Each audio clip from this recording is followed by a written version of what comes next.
Hello, everybody, and welcome back to Sweet and Sour Soccer. I was sat at work this afternoon and I get a notification from Sky Sports saying Vitor Pereira has addressed the Everton fans. And I thought, do you know what? It must have mean that Vitor Pereira's got appointed. I'll get back home from work and check that interview out when I get home.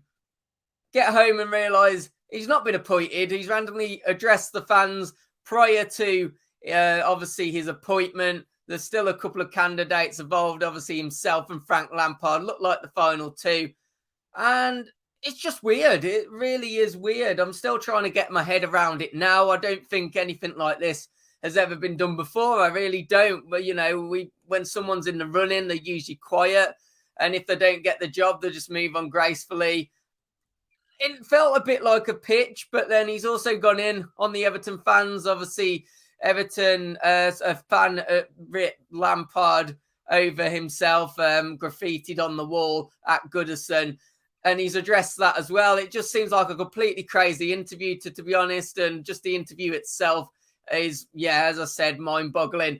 Guys, I'm going to be speaking about what he has had to say, giving my opinions on it, and also going into just a bit of detail on how that interview went. Guys, please do make sure, though, to hit that like button and also subscribe to the channel if you're new here. So let's waste no further time. Firstly, what he did have to say to Everton fans, especially those that have been critical of him. He did say they don't know me very well. They don't know my work. They don't know me as a person. They don't know my CV. I worked in a lot of countries, different clubs, different levels. We've got several titles before you know the person, you cannot judge.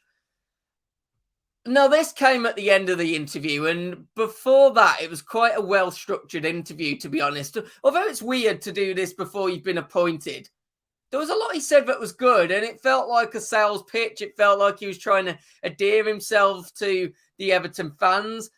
But then this happened, and it's just blown all that out the window, because obviously now everyone's focusing more on this sentence, more on the addressing the criticism. He did say just before this, though, that the criticism did hurt him, though.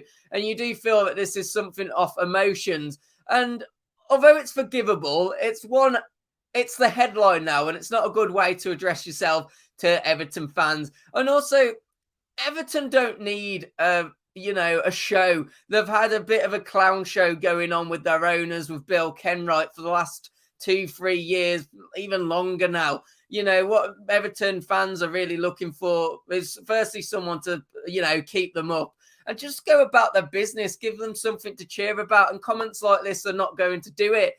And it's a shame, because before this comment, it was kind of a good interview. It was kind of weird that he'd done the interview.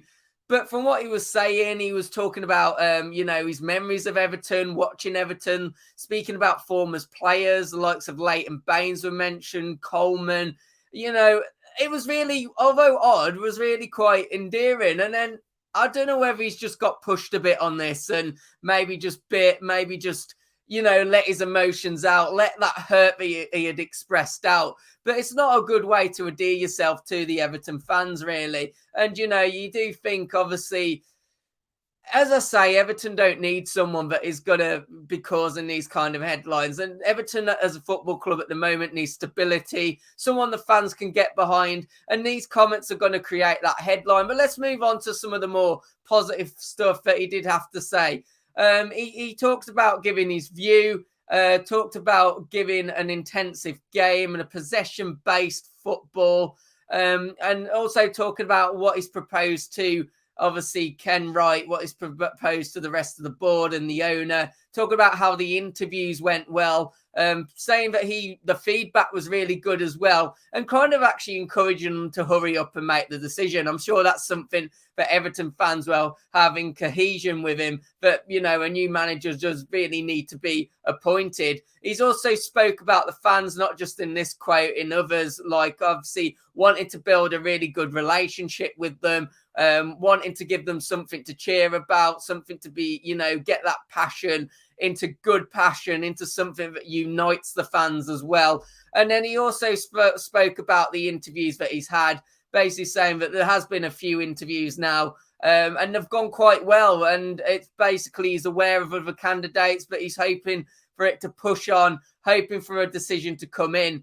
And, you know, he spoke about the way that he's wanting to play. He spoke about the kind of football he'd be wanting to bring, kind of talking about giving the players, giving the staff some confidence, giving the fans something to get behind. No, that's what I mean. This would have potentially, although weird, have maybe worked well. But unfortunately, those end comments, what are brought up on the first slide, have been the headline, are going to be what, you know, the majority of fans see first. And it's really backfired, perhaps. You know, it could even potentially cost him the job, which maybe Everton fans would be glad about. Of course, Frank Lampard does seem to be the preferred candidate. But guys, let me know what you thought of this whole interview. Let me know your thoughts on it. Are the media taking the first comments that, you know, the comments that he made, which were actually at the end of the interview, and twisting that into a negative, creating a bit of some circus? Even if they are, my opinion is Everton don't need a circus. They need someone stable, someone that's not going to react off emotion like that, especially when it's directed in a negative way towards the fans that he spoke about adhering himself to and spoke about trying to get them rallying behind him. But yeah, as I said, Everton fans or non-Everton fans, let me know what you're thinking of this. Is he going to end up getting the job? Is it going to end up being Lampard? How do you see this one going? And as I said at the start of the video, please do make sure to hit that like button and also subscribe to the channel if you are new here. And thank you for watching.